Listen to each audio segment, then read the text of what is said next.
students. I think schools would definitely exactly. So I mean, I worked in career services myself, so you know, I know that we didn't have enough. Even at the level of schools like London Business School and INSEAD, we still didn't have enough people to actually reach out to all the companies. And of course, you know, you have to even act as an executive search consultant for these schools. So it's quite tough. I think any help, especially from associations and people who already have the background like you guys.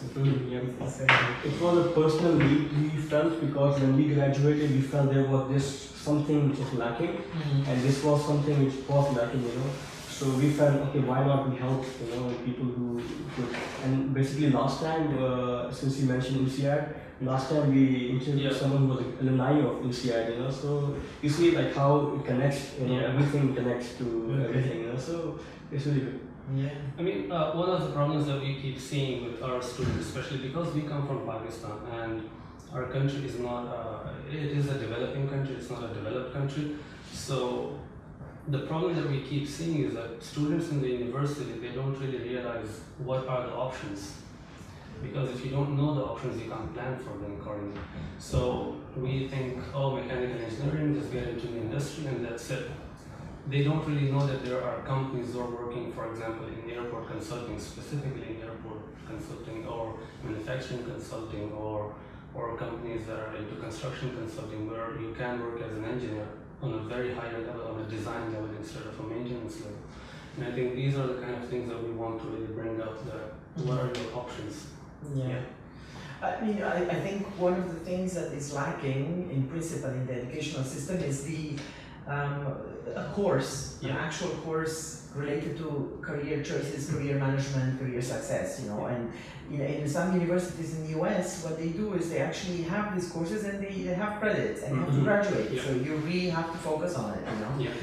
So you, even if, because I don't think that students actually realize the importance of all this until it's too late and they already are struggling to find work. Exactly. So that's when, and also schools don't realize that there is a disconnect between the educational system and the actual real world of work, and so they don't necessarily proactively search to meet with companies. But even the companies themselves, I mean, they do not do a lot of effort in that either, because I used to struggle in career services to get the companies to come on campus, you know, for example, to do presentations, or even to accommodate some internships or discussions with the students or whatever. So it's not something that is very developed. Even in top schools, you know, I haven't seen that companies are very open. So sometimes it's important that the schools start hiring people from the industry who actually know how to do this, facilitate this relationship, you know. And also, you know, one of the things that I would have liked, you know, to see even in the schools earlier than that, in high school, and it's, you know, kind of an opportunity for the kids to understand what the job actually means. So, you know, not only just one presentation each now and then, but you know, for example, the concept of executive in residence. You know, somebody who wants to volunteer his or her time to actually talk about that job that they do, and see if anybody has a passion for it, or, you know, organize these workshops, you know. There are lots of things that can be done, but I think the most important is the self-study. And you know, it's something that anyways you have to do, you have to study, right? And everybody understands that they have to do a lot of work for that. So why not actually study about your career? It's quite funny that people study and they can become so good in certain subjects, but then when it comes to managing their own career, they don't necessarily do anything proactively to get there, you know? So yeah, it's I think it's good that you guys are. For us, if we can just push them towards one direction, and maybe then they can, if at least they realize something, that would be like our job is done. You know, now we can kind of move forward. Well, discovering the jobs is one thing, but then also, you know, kind of connecting what Yeah. they like to do with the jobs that exist, you know. Because Exactly. of course, for some people it's easy because they already have a passion, you know, they're Yeah. building a car model in their Yeah. garage, you know, Yeah. then in that case you kind of know what's going on. You know? Exactly. But if you don't have, and majority of people, you know, I was one of them, I didn't know what they wanted to do even way beyond the Yeah. kind of the year to the second year to last in high school. So it's more about, you know, trying to discover, doing this exercise of knowing themselves, you know, before they actually have a choice to make. And you know, like in business school, for instance, we used to use a tool called the Career Leader. So it's like it's a questionnaire. It's I think 200 questions long, and at the end of it, you kind of have an idea as a student or, you know, as a person who's searching for their next career move, what you are suitable for, you know, not only what you like, but what you find naturally easy to do, or, you know, you have a specific tendency for. So I think it's one of the things that I'm not sure if the universities are actually doing this, but I personally didn't have Yeah, we personally didn't. I guess it's a very important tool, It's a you very know, important and tool, I would even recommend that they do a different version of it, more adapted for high school kids, and then, you know, university, and so that you're constantly in touch with your with yourself and with your motivations, you know, because it's hard, especially when you reach. And I noticed that they have the students at that age, you know, when they're about to reach the university stage, they have a lot of stress. They have the baccalaureate or whatever finals, and at the same time they need to think what they want to do, and they realize they haven't, and so it's a lot of stress. And I think it creates a huge subject for people in that situation. Like, they don't necessarily feel that they're prepared, and some of them can go, you know, quite into depression about it. So it's not the right time to learn then, definitely. So okay, so I think we should start off with the questions, because we have some questions and it will definitely take us time to cover them. Okay. So before starting off, we would be very interested in knowing your story, like where do you come from, what is your academic background, how did you get to where you are, because I think that really helps the students see the pathway a professional takes through their career. I've started recording it. Okay. So also, because of the limited space, if we lean back on the chairs, we'll be out of the frame, so we have to be a little. Okay. Yeah. Okay. Yeah. All right. So this is something to keep in mind. Great. So to give you an idea about myself, I'm originally Romanian. I was born and studied, grew up in Romania, and then you know, after university, I started having quite an international career. Mm-hmm. So that took me to Africa, to Asia, US. What did you study in university? I studied economics, Okay. with a focus on finance and accounting. Okay. So my first job was in finance, accounting, and HR. But then I suddenly realized that I wanted to do an MBA. I wanted to know everything, you know, and it's quite an interesting story, because it kind of relates to what we're talking about, because I didn't necessarily know what I wanted to do, but I knew that I wanted to know everything in a company, and then kind of choose, you know, my path. So I took any opportunity to actually go and have an international career. So the first time that I actually started working was for a transport company, for an air transport company, which is Middle East Airlines, and I worked between Lebanon and Romania. So that was quite an interesting turn of events for me. But then I had an opportunity to go to Nigeria. I worked in oil and gas there, and then going back to Romania. Then, you know, turns out that I started somehow working in France, and then traveled to the US. And after that, I had a chance to go to Congo, which is the second experience in Africa. And by the end of that year in Congo, we decided to move back to France, and I was going to do an MBA. So for that to happen, I had to be very much aware of what's going on internationally in education, and I had a lot of choices.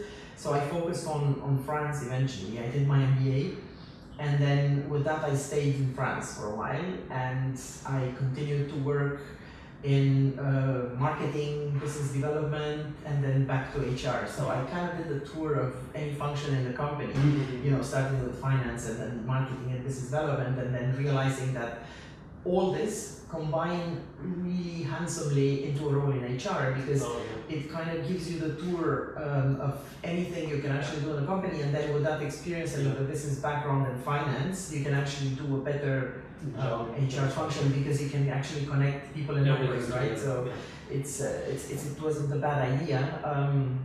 Also because I worked globally, and every time I changed industry, I had a lot more, let's say, innovative ideas on how to do things in my department from all this mix of experiences.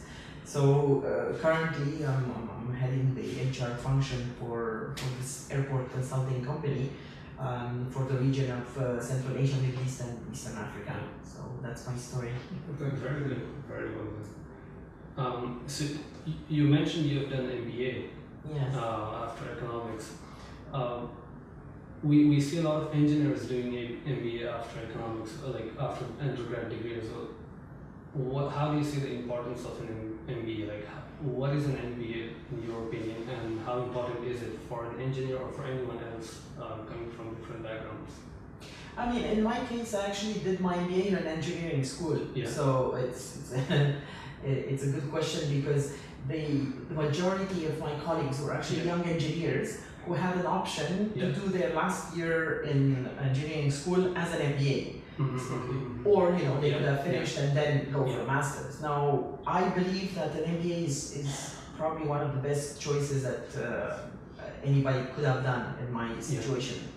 I think the times have changed a little bit, so of course the business school would still remain very important in an MBA. I think it's very helpful for people who want to grow within a corporate environment and get managerial functions or open their own company. There are lots of reasons to do an MBA, but of course there are many other ways. For example, executive education, now open source, and there's a lot of options for people to get where they want to go without needing to go to an MBA. In my case, it was a very good idea, and for the engineers who were going through that same experience at the time, I think it gave them a bit more of a connection with the real world, because they were learning concepts of engineering. But then one of the things that happens not only in France but kind of globally in engineering schools is that people are extremely experienced. They have a great analytical skills. They do they do very, very well with numbers. But then on the soft skills side, they don't seem to have the same chance as other people who study different subjects. So I think it helped them a lot, but in my opinion, an MBA is probably more helpful for an engineer a bit later in their career. So I would, if you ask me, my personal opinion would be, I would recommend that they actually go and work for a while, and then once they have enough experience, like 3, 4, 5 years of experience, then they can go and do a master's, and particularly an MBA, because there are lots of ways to grow the career of an engineer. We are an engineering company, and we see that lots of people believe that the only way to get promoted, for example, or to get somewhere in your career is to be a manager. But it turns out that not a lot of engineers are actually interested in managing people, or they discover that they don't have the skills, or they're not interested. So, and there's another track, which is getting more expertise, getting an expert track. So, for example, adding all these years of experience in all these projects, and eventually a PhD or writing, or then you can grow your career on the expertise level rather than managerial track. But those who are interested in doing managerial track or project management or anything that has the word management in it, it's for me it's mandatory that they do business classes, because even if not an MBA, but at least some executive education that will give them an idea of every single department, every single function in a company, so that they can actually manage better, and particularly soft skills. leadership classes, etc. It's Actually, mandatory. Yeah. So we are speaking about you and the MBA and everything. Let's come to the topic. We are here for LinkedIn basically. So since you are in the recruitment industry, you know, in the HR business, how often do you use LinkedIn basically to look for engineers or any other person you are hiring basically? I have my LinkedIn open from morning till night on my laptop. I don't do anything without LinkedIn, both personally and professionally. You know, so I had a premium account for the past quite a few years. You know, because I was interested in getting more out of it personally. There's also a lot of information, lots of now they have a training side as well, which is important, so you can get that. But professionally, I think I've been working with a recruiter profile for many years now, and I don't think I would be able to manage without it, because it's an important tool for me to be able to access talent. You know, and I think it's one of those tools that you cannot do without for the time being. There might be others that will come at some point, you know, but for the time being, that's what you have, you know, and it's a huge resource. Like I said, I have it open all the time, and whether I post a job or I'm just looking for the talent pipeline or for candidates, I use LinkedIn. So either way, I can post a job and then, you know, get the applications, or I can proactively go and search for the candidates by doing what I call LinkedIn headhunting. So, you know, using LinkedIn as a tool to search for talent.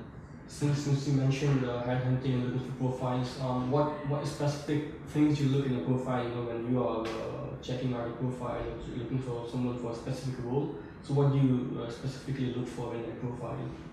I mean, I learned to use LinkedIn because there's a lot of resource in LinkedIn that not many people know about, because, you know, I eventually had a chance to do a certification in LinkedIn recruiting. So I did a course which was actually quite difficult to do, and then I had to do an exam to actually certify as a LinkedIn recruiter. And when you start seeing, you know, the value that this brings, it's just incredible, because you have to learn how to do the search. And when you look for people on LinkedIn, you have to use a certain method, like Boolean or different types of methods of search for talent.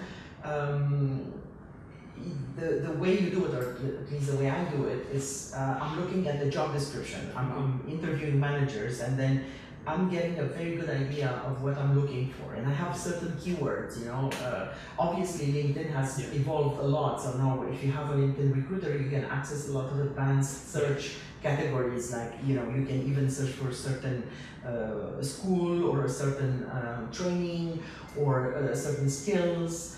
Language, which is something that they added recently, and it's really helpful. Not only profile language, but also languages that are spoken, experience in certain countries, etc. So there are, you know, loads of ways of searching for the right candidate, and you learn by using it that the more you understand how it functions, the more specific your results are. So I'm getting quite a good hit rate of hiring the right people with LinkedIn. It's great to know this, you know, because if a recruiter has a specific point that they can view in a profile, and a person who's looking for a job also knows that they are looking for these points, and he or she can work on these points, you know, so it can align with you know, other things. So this is much easier to do, and I think that's what I recommend to people searching for a job on LinkedIn, is to actually know what the job requires and evaluate how do they fit in that job. And usually when you apply for a job with a premium account, you actually know what are the skills required for the job and what are the skills missing from your profile. So then you can actually see. Of course, I'm not recommending that people lie or use fake information, because it doesn't make any sense. But sometimes when you focus on a certain profile or a certain job, you're missing other things that you have in your own experience that you may have left aside.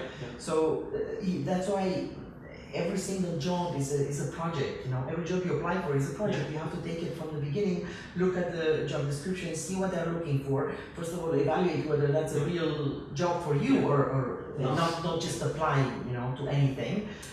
Because there's nothing more annoying to a recruiter than when people apply and they have absolutely nothing to do with the job that they're applying for.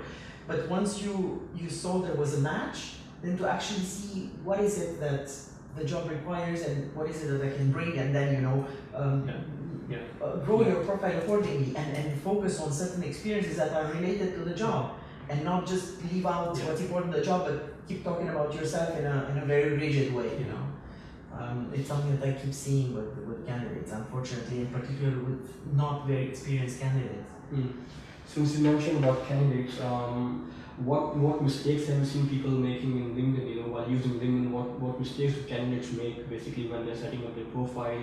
What's missing out in their profile, you know, like what are the things you felt about yourself? I can write a book about the mistakes people do on LinkedIn, and I think there are lots of articles written about that. But what is probably for me the most important, and I'm not sure, it could be a matter of a cultural matter as well, is, you know, the fact that you don't have a photo, you know, a profile photo on LinkedIn.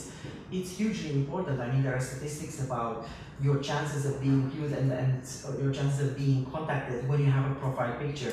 A professional one, because I've seen also, you know, like family pictures with the children, or party pictures, which are the worst to ever put, or artistic pictures on the beach, or that's not what we're looking for as recruiters. So we're looking to see a proper official, you know, photograph that looks professional, and it shows what that person is actually all about, and then a proper full profile. I cannot tell you how many times I've seen profiles that are just saying the job title, the name of the company, and that's it.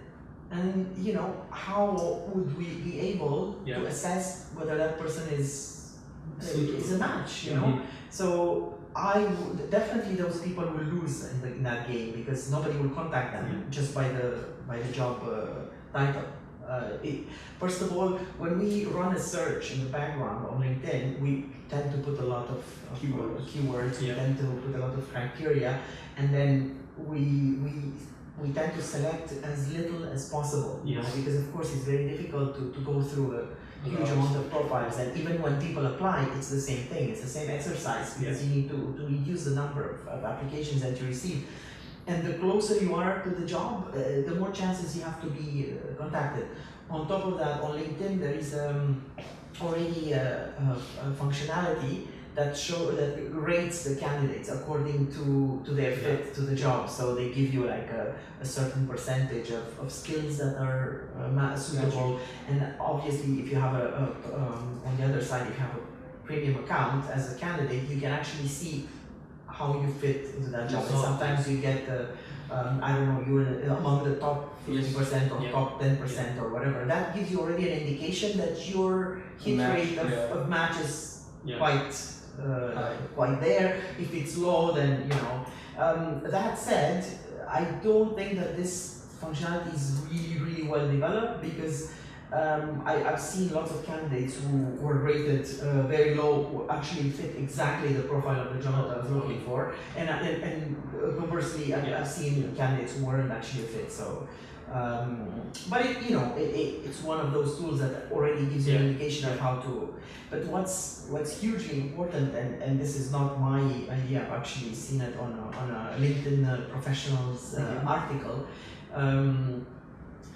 She was mentioning that the most important part in an application, or whatever companies are looking for in a candidate, are solving a pain, with what she calls a pain letter. For example, when you do a cover letter, or when you present yourself on LinkedIn, you should be the person who solves a problem.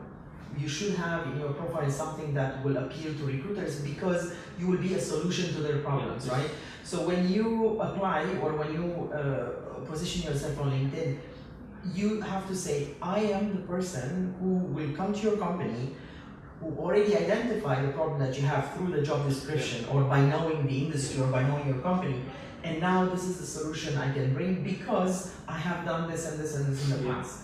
So when I see somebody who's really understood what my company is all about and who's really done a lot of research about the industry and where we're going and the projects that we have, and immediately thought about how they could contribute, then this is the perfect candidate. So obviously it's a tool that you can use, but you also have to do a lot of work behind the scenes to get there. So I really like this concept of a paying letter or a problem solver, because this is what we're looking for, right? When we're looking for when we have a job opening, we're looking for somebody who's going to come and sort that problem out. And there's always a problem, right? Or more. So it's something that students in principle don't necessarily know because they don't have the experience yet. But it's not too difficult to understand from the job description. Because when you see the requirements, that tell you a story of what they're looking for. Sometimes it's even mentioned, somebody who works well under pressure. Well, it tells you that the problem that they probably have is that there is a lot of work, that there is a lot of there's a lot of stress. Maybe it's a consulting industry. In that case, the person should have certain skills, right?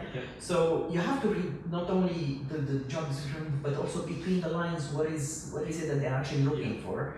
And by doing some research, eventually you realize and of course, if you are the right person, if you're not the right person, then you can do whatever you want with your profile. It's not going to work out. So might as well not waste your time. But yeah, it's one of the things that I feel are hugely important. So one aspect of LinkedIn is recruitment. The other aspect is networking, for example. So, in your opinion, how important is the networking side of LinkedIn? How can young students graduate, can approach industry experts in LinkedIn? Because sometimes we feel that maybe it's not easy. It's a bit inconvenient to approach someone. Maybe they'll feel odd that why is this person approaching me? So, how would you recommend approaching people on LinkedIn? Making a network around you. Well, I mean, LinkedIn's first function was networking, right? It's networking. So obviously, it's one of the greatest things you can do with this tool. But you have to do it right, just kind of like in life, right? I mean, and then one of the things that I noticed was that people don't know how to use LinkedIn properly when they approach somebody they want to be connected with. In principle, when you send the connection request on LinkedIn, it's because you already know that person. And maybe you met them at an event, or maybe you somehow know somebody in their network, and you would like to formalize that already existing relationship by being connected on LinkedIn. However, of course, lots of people are using LinkedIn as a way to get to know that person and to get to be connected. But if you send a connection request out of the blue to someone, especially an expert in the industry, you can imagine that is very, very busy. And you don't, use a proper introduction letter and a very short brief about what you want from that person, then it's not going to happen. I think young students can have a good success rate with approaching people because they have something that, as an expert or as a recruiter or as an executive in a company, you want to see. It's somebody who asks for your advice. It's somebody who's interested. It's somebody who's motivated. That's why they're approaching you, and not somebody who wants to sell you something. Because the biggest pain I have on LinkedIn is when people just start throwing things at you. I just want to sell, and then what I'm looking for is something completely different, right? So it's very annoying, this marketing side of things. But when somebody approaches me with a well-written it's actually how you guys did it, right? You have a proposal, you have something to sell, or you have a value-added service that you're proposing to me, or you're just asking for my advice. Of course, people love being asked for advice because that's what we like to do. We reach a certain stage where we feel we have experience in something, we want to share it with other people, especially with the young generation. Most of us are already parents, right? So we understand when people are looking for a job, or when they look for some advice on how to approach the job market. We're there for that, right? But like I said, you have to approach it smartly. And usually, like I said, again, to explain where you're coming from briefly, and just say, I have this profile, I've been in school for 4 years now, approaching the moment of getting into the job market, and I would like some advice from you. Could I probably give you a call to ask a few questions, or if I can visit you at your office, or any of that kind of approach I think would work. But you have to have a very clear question, objective, or not just very vaguely. I've seen that as well, unfortunately. I'm a student, I'm looking for a job, please help me. That's not gonna work. As much as you want to help, it's just you can imagine that you would have a lot of requests.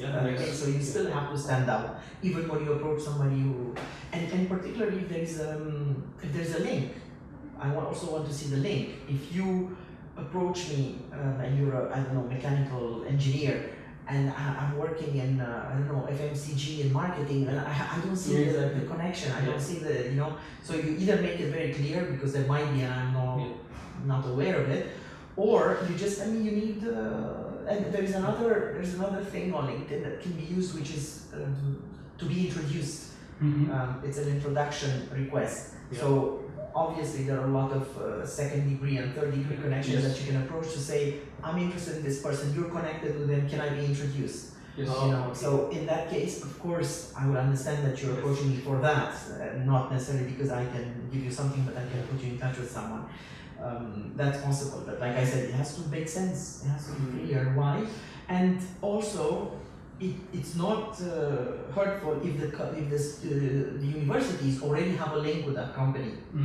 I think that's one of the things that we did really well when I was working for business schools, because we had already built relationships with lots of companies, and when there is a link between the school and the company, it's much easier to get introduced. It's much more trustworthy. Obviously, you can introduce yourself as we've met at the career fair, or your company already posts jobs on our so it's a different relationship, and alumni are hugely important. I think it's one of those things where universities have a duty to keep alumni involved and interested, and to ask them to keep helping, because not only because alumni usually tend to hire from their alma mater, but because they have a connection with the school, they know what the school produces, and of course they want to give back. So it's very important to use that resource.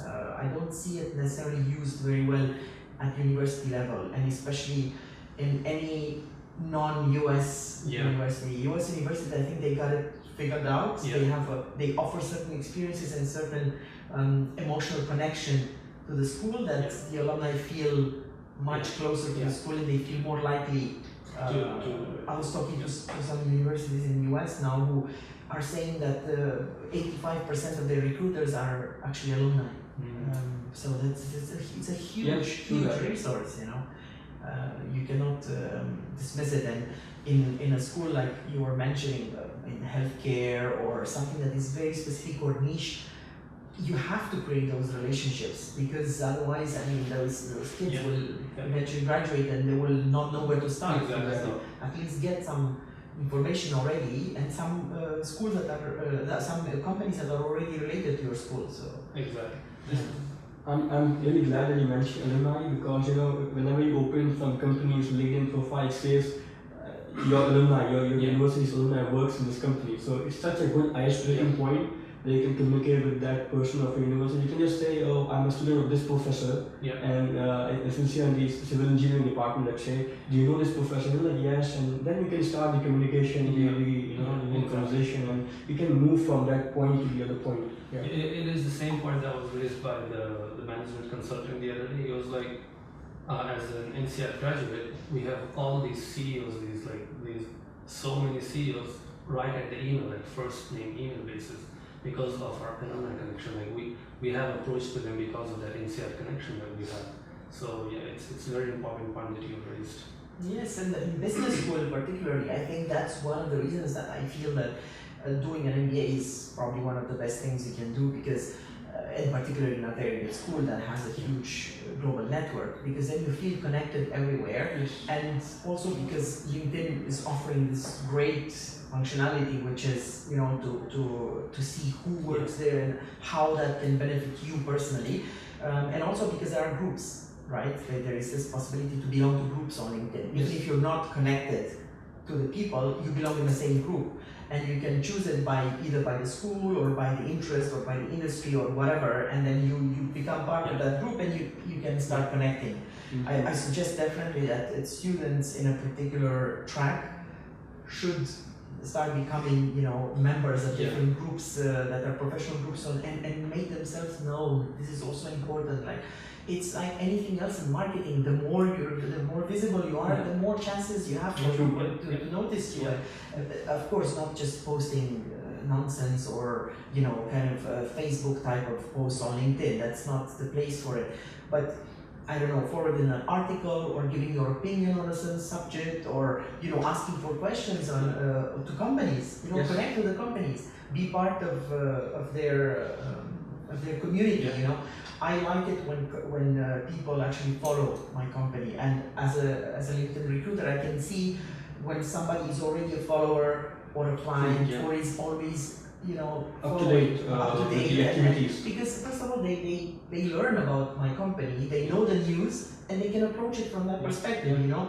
So it gives me an indication that that person is motivated, you know, not a stalker. Let's be very clear on that, because there's another thing that is very annoying on LinkedIn, when people keep searching your profile or keep sending their profile, you know, without any consideration for the time of the person who reads that resume, and because they keep sending the resume for any job, you know, that's definitely a no-no, you know. It's very important to point this thing out, because many people, when they see the profile of a person saying HR or, you know, headhunter or talent acquisition, they just instantly think, okay, let's just, you know, send a resume, and, you know, maybe less than 100 recruiters a resume, maybe one will help out, you know. And sometimes it would work, but, you know, it's not good. I mean, it's not professional per se, you know. It doesn't give a good impression of the person itself, you know? So it's very good to point out to people as well, you know, that don't do this.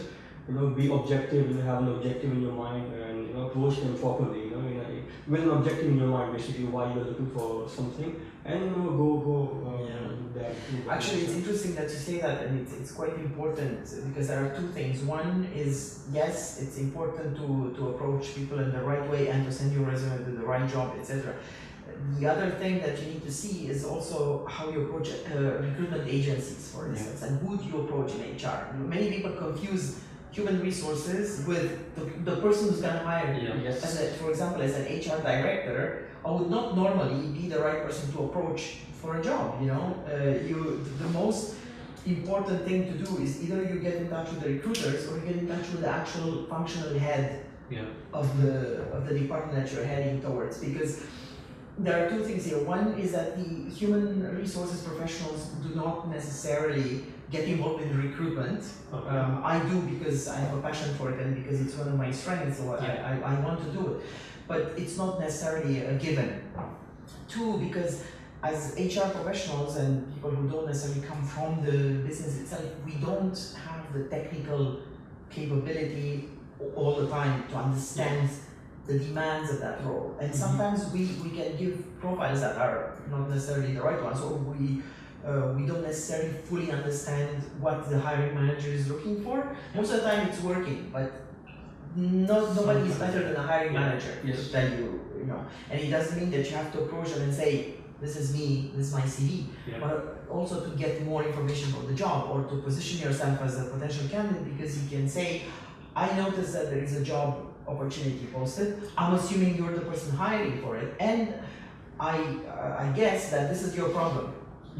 And guess what?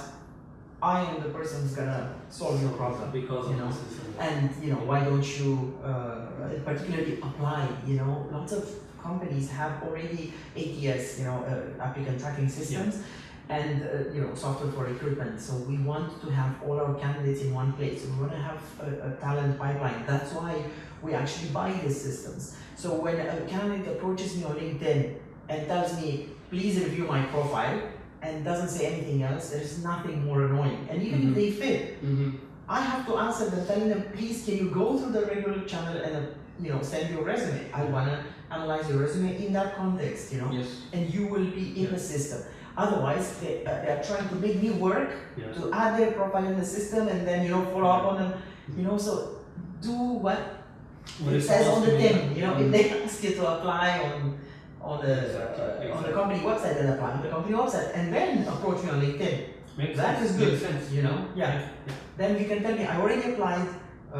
Maybe you might have missed my profile, but I suggest that you actually look at it because of these reasons and give me some reasons, why I want to go. That's a very excellent point, because an HR director is telling us that, okay, apply through the online channels and then approach it. That's perfectly fine if you approach it, but at least, go through the proper channels first and then come to us. That's so good. It's really, really helpful, I think. At least it's my opinion. I mean, of course, different companies have different ways of recruiting, but there is this myth that once you send your application to the company website, it's falling into that black hole where CVs go to die. It's not necessarily true. It is, in a way, it makes no sense, because obviously if people send CVs mindlessly to any job, then I end up with 10,000 candidates and probably only 5 of them are actually suitable for the position. It's one of the risks. But because a lot of the new software for recruitment is really well done and focuses on certain keywords and facilitates the search, chances are that your resume is going to be selected, and probably it was already selected, so now if you, on top of that, you come and you show me that you're interested in starting a discussion with me, then why not? I will actually look at it, and I welcome it when I say that on LinkedIn. Very good. Very good. I have a question here. So talking about networking, I often see that on LinkedIn people will just randomly send you these requests, and because of how the algorithms work, I think you'll have an idea the kind of people you add to your network. LinkedIn is going to suggest more of such kind of people. Now, do you think we should be careful about the people that we add to our network, or just accept whatever connection request we get? No, of course you should be careful. I mean, it's very much like in life, right? Yeah. It tells me what friends you have, and what you're all about. Yeah. So you cannot just mindlessly accept any connection request or send connection requests. I see a lot of this tendency for likes, or the more connections I have, and I'm suddenly a big shot. Or no, it actually puts me off, and I think it puts a lot of HR professionals off, because it just shows me that you don't actually care about what you're doing there and who you know and who's connected with you, as long as you have the connections, and that it's just very, very off-putting. I think you should definitely look for connections that make sense, or that could make sense at some point, and people that you actually know, and who know somebody you might need to know, but not just anybody. Definitely not. And also at some point it becomes unmanageable. I don't know how they manage people who have like thousands of connections, and it also puts some people in an awkward situation, because I many times I try approaching people who seem to be connected with the person I want to get in touch with, and I tell them, do you know anything about this person? Can you put me in touch? And they have no idea who that person is.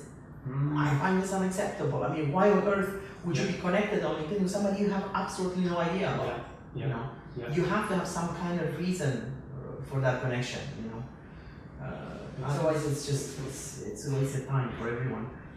So I mean, today's conversation is happening because we went through proper channels on LinkedIn. What happened was, Gherghe, she, I think 2 or 3 years back, when I was graduating, she shared a post about how recruiters should help young graduates and professionals, like students and stuff. So I sent her a message, I was really inspired by the message, and would you be kind enough to review my resume or something like that. She was really kind enough to give some inputs and feedbacks about my resume, And then we got to a very good professional connection, you know, where she would share some posts and stuff, so I was really inspired about it. And then we got to, you know, start about these things, so I was like, yeah, I know someone who's in the recruitment industry, you know, and maybe she would be really glad to help us out. And she referred us to you, and see how it all went. Exactly. But again, you know, I'm not saying that you should only limit your connections on LinkedIn to your industry or to your, you know, the more, you know, the better it is. But like I said, not just mindlessly. And I think through why this person could help. And of course, you know, you said that Wajiha was very helpful in this. I don't think that lots of people are, unfortunately. I see that more and more people, especially alumni, or you know, they tend to respond. But there's a lot of activity on LinkedIn, and I think lots of people are put off by the enormity of the task, and suddenly they just drop it or they don't concentrate anymore on it. And it's a pity for the young students because they already don't have a huge experience behind, so there are not that many keywords that you can find in those profiles. And when somebody approaches you, your tendency would be to say, you know, I dismiss, which is very sad. So I noticed that when my son had to do a small internship and a project for his school, he was 14 at the time, and he was not even at the point of actually working. Nobody answered to his request on LinkedIn, even though he did a very well targeted letter and a very well targeted approach, and he emailed the right people. Nobody actually responded, and I was extremely disappointed to see that. You know, as professionals, we don't even want to take the time to help somebody out who needed 1 week internship. It was not even like a huge deal, you know. So that's where I think you really need to work at the relationship between the school and the company. Because a student alone is not enough to do all that. Exactly. That's why you need to have career services, proper career services department who would actually help and also give you all the guidelines on how to write a resume, how to write a cover letter, how to present yourself, how to go for an interview, what are the questions. You know, there are lots of things that you need to learn, and you cannot learn them. It's too late by the time you graduated. You know, like I said, you need to have all these skills from younger years. Kids are very smart. They can. I think the blame goes both to both the parties. You know, because for example, my university had the career services. We had the how to write a resume, how to write a cover letter, how to approach companies. What I felt was most of these students were not even participating in those activities. You know, if my group was having like 150 students, only 15 would be participating in those activities. You know, so what happens is when a university wants to work on it, the students don't participate in it. So you know, both of these parties lose interest. You know, and this doesn't benefit anyone. Absolutely. I mean, of course, it's a job for everyone. It's the parents who need to instill this from the beginning. It's the school, the primary school, it's the high school, and then the university. And it's the student who also needs to have, and I bet you those 15 people who participated in the classes now have a job. And probably the others are still struggling. So, you know, the more you learn and the more you are active, obviously that's what you're gonna get. Now, of course, you cannot force anyone to be successful, you know, so these are skills that you learn. But what I'm saying is that people who have a responsibility need to do that job properly. You know, if I'm in school and career services, I need to make sure that I'm talking to the right people. I'm constantly bringing people in, speakers, executive in residence, mentors, coaches, whatever, you know, and I'm actually actively helping my students. And if I'm a student, then I'm actively trying to help myself. One very important question that a lot of undergraduate students are super concerned about: how important is the GPA, and does it matter a lot? Yes, I mean, of course, at that level it does. Once you have reached 20 years of experience, nobody's gonna care about that. But in the beginning, yes, it will be important. Now, of course, a trend that I've seen, you know, change over the years was a long time ago when I was doing my MBA, for instance. The trend was that all the top universities used to have this great career event, and you know, the recruiters were constantly coming on campus. So basically, you had a 100% chance of getting a job, you know, because you were in a great school. I've seen recently, as of 2015 or so, that some companies decided that it's better to get the top students from a lesser known school, than to keep going into the same course, because they want diversity, because they feel that they will this way not favor a certain category of students, but give a chance to other people. But maybe you are a brilliant student, but who did not manage to afford a great school, but you are excellent, But again, the common denominator here is yes, the GPA. The GPA and extracurricular activities and who you are as a person. So GPA is part of it. Of course, if your grades show a tendency to be really low, then I mean, I think it's quite clear that it's going to be difficult. But anybody can understand that your GPA doesn't reflect 100% who you are. We need to look at the full package, So that's why you can talk about your GPA. You can have it, activities. You can show your passions or hobbies or whatever, and then you can see you as a full person. But so, is there any particular threshold that if the GPA is below that, you would be seriously put off by that person? This doesn't really look good, I don't think I actually had that problem. I mean, first of all, because we don't really tend to hire undergraduates. So, I mean, especially not here, but we do that in France, and we have relationships with all the engineering schools. So you'll have to talk to my colleague about how they look at the GPA. But I can tell you for business school that at some point we didn't actually disclose the grades.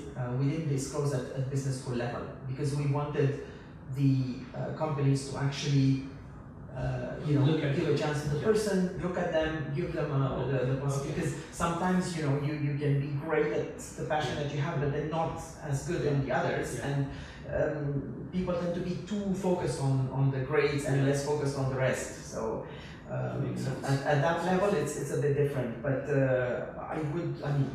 we would disclose, for example, the GMAT score. GMAT score is important. So that would give you a better indication of how that person is actually learning.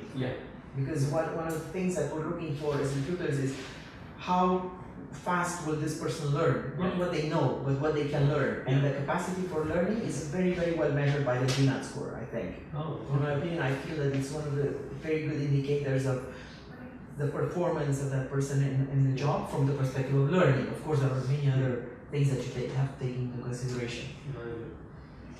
Now, another question that I have. People don't really know or realize the value of having a master's degree or a PhD degree in an expertise.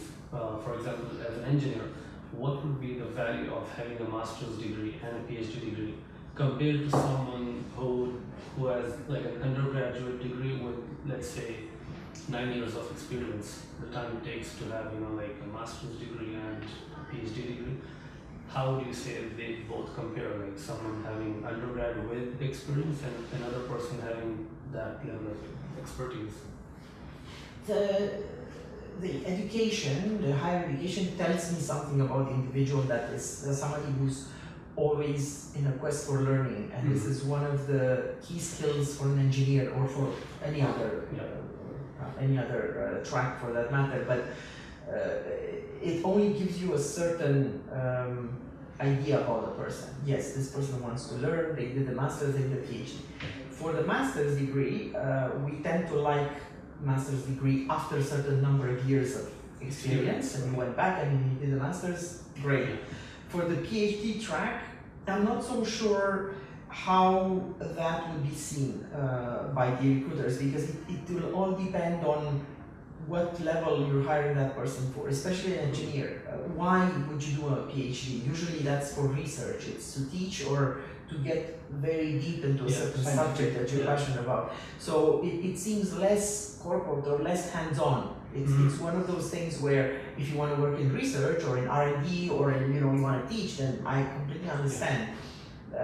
Or if you want to go very deeply into a subject, but if you want to apply for a job as an engineer and you've done nothing but be in school or learn for all these years, then I will have to ask a lot of questions to understand your motivation for that role and why you did that. So like I said, PhD, it's less of an indicator for me when I hire for a specific engineering role. Makes Yeah, perfect so- sense. Mm. Yeah. So, just few last questions. These days we see a lot of students struggle with depression and anxiety and such things. Any tip or advice that you would offer them? Because these are really In the issues that- current context where education hasn't changed much in the past few hundred years, it's hard to tell people do not stress, don't worry about grades, nobody's gonna look at them. I just said that we are. So as long as mentalities don't change and people still tend to give a lot of importance to this, and some countries actually abolished the grades, by the way, in Nordic countries. Yeah. Because what they are trying to say is everybody has a skill or a talent or a passion or a hobby, and that person will do very, very well in that and probably less well in others. Yeah. And everybody has a value that should be seen beyond those grades. Yeah. So when people keep pushing it in that direction, then yes, it makes sense and the kids are probably thriving and they're better in their own skin. And in the rest of the world, where we still give a lot of importance to the grades, and this is a tradition of how we hire, it's less likely that people will not stress out. So what I would say is definitely don't stress out, don't give a lot of importance to getting that amazing grade in everything. Yeah. Because it's not going to be important for who you actually are, but do strive to get the best in what you like best, because that's what's going to help you later on, and particularly try to be a well-rounded individual, because stressing all the grades, learning a lot, and then not concentrating on other things will not help you later on. Because everybody, and look at the US schools, they give scholarships for sports, for instance. They give a lot of importance to extracurricular activities, because that's where people actually thrive, when they have a passion or they do something for themselves, outside of the school. So I think that's it needs to be all about well balanced, and also don't ever think that you're not going to make it just because you got a bad grade or because you didn't get into the right school. Look at all these examples of people who were not extremely successful in the beginning of their careers and who became absolutely amazing at a certain age. There is always hope, you just need to give it time to find your passion and your goal, Very good. Also, does it matter if you go into like a brand name school compared to some unknown school? Like, does it make a difference? At the undergraduate level or at business school or both? Generally, in industry, you have two candidates who are almost equivalent, but one is from like a brand name school, the other one is from a normal school. I'm going to speak only for myself. It doesn't matter. Okay. I'm of that school of thought that I'd rather get somebody who's great no matter what school they're coming from, because going to the top schools is good, why not? But it just kind of tends to favor people who actually could afford those schools. In certain cases, of course, in others, the top schools are even free, so I'm not saying necessarily that that's elitist or anything, but I am open to seeing profiles from any school. In the majority of cases, and particularly in Dubai, which is a great country that has a lot of diversity, how on earth would I be able to gauge which school is better than others? I don't know all the schools in the world, and I don't tend to look at that at all. If I see a good school that I recognize, sure, of course, it's going to tell me something. I will know about that particular school, but I will not give a chance to a person because the school that they went to. No way. At business school level, I think what's important, it's not that I would look as a recruiter, but it's important for the person is to go to a school that will give you the network. So if they have a choice, I would recommend that if they're going to do an MBA, might as well do it in a great school, because they will get all the rest of the advantages of being in a school, not just the learning. At undergraduate level, I think the learning is the most important. Doing a great job and being, like I said, a well-rounded individual is most important afterwards. You can position yourself for any job. Of course, you have to be good at what you do, right? Awesome. That goes without saying. Awesome. Just any closing words, any closing advice that you would want to give us, like anything. What, say if you want to talk to yourself at an undergraduate level, what would you say? Yeah, it's funny. Actually, I would love to see more people like you guys. Yeah. Because we all go through that time where it's stressful and it's difficult and we're struggling and we need to be given chances, Yeah.